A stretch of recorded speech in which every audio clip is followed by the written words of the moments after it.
mga inday, mga dudong. Is ayusin natin yung ating buhok kay nakaharap tayo sa camera. We are artista for today.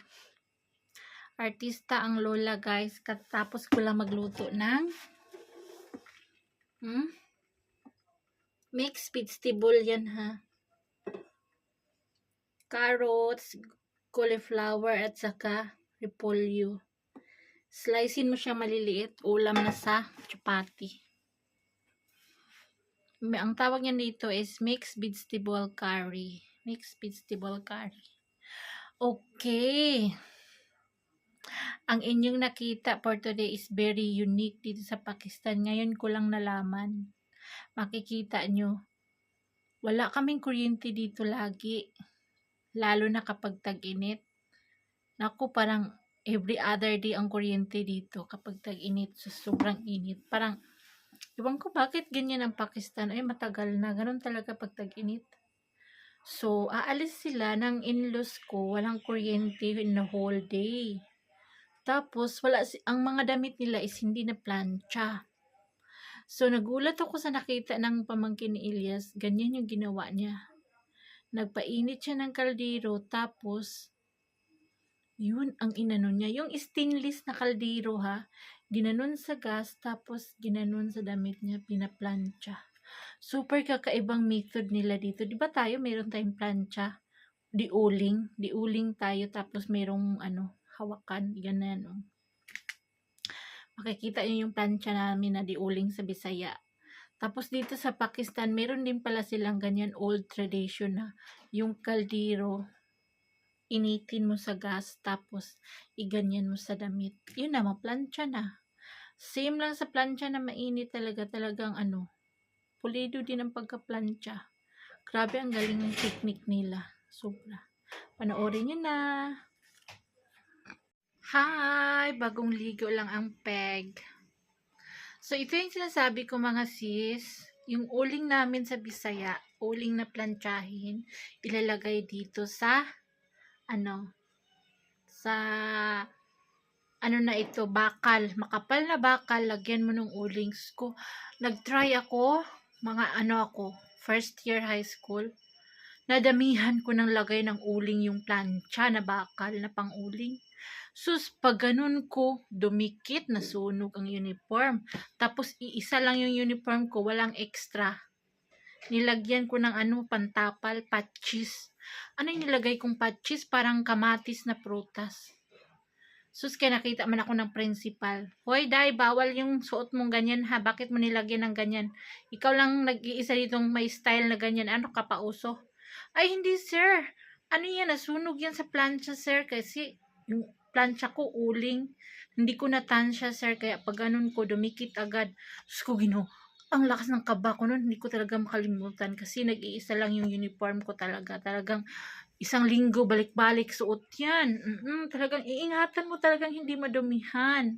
Pag upo mo, ganun ka talaga para hindi magusot yung uniform. So, yun. Paggabi, ihahanger. Tapos, ang technique pala namin dati, yung uniform, ilagay sa ilalim ng unan. Tupiin mo siya ng mabuti, tapos ilagay namin sa ilalim ng unan yung uniform para hindi magusot kinabukasan. Hindi na magplansya-plansya kasi wala kaming kuryente sa bukid, ganyan. So yun, lahat ng meron namang paraan, 'di ba? Ang mga bagay-bagay may paraan.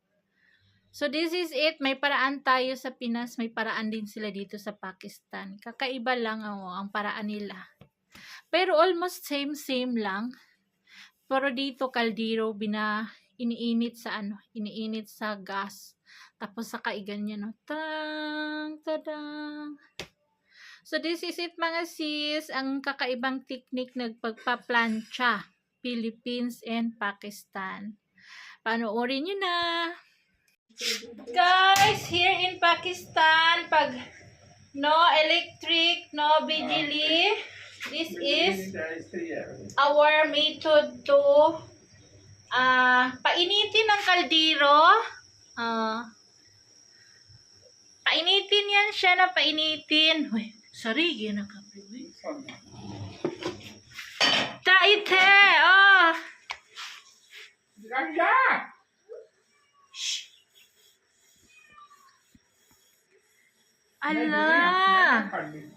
Medyo liyo. Pakistan style!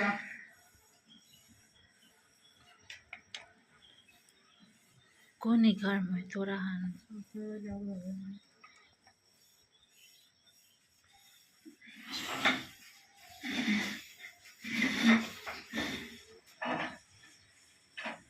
Wow, nice na flat na siya.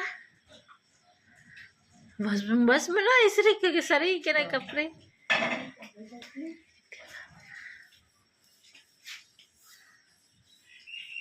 Oh, dalawang kaldero yan palitan.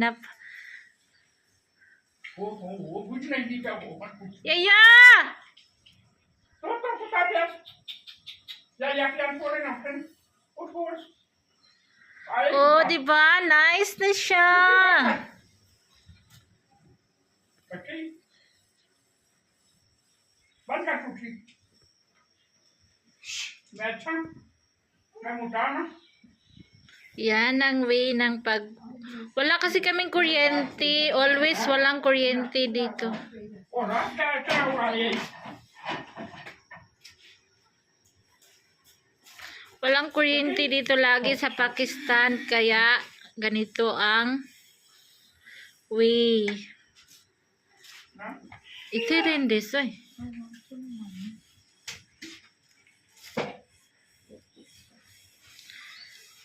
Very nice method to Isri.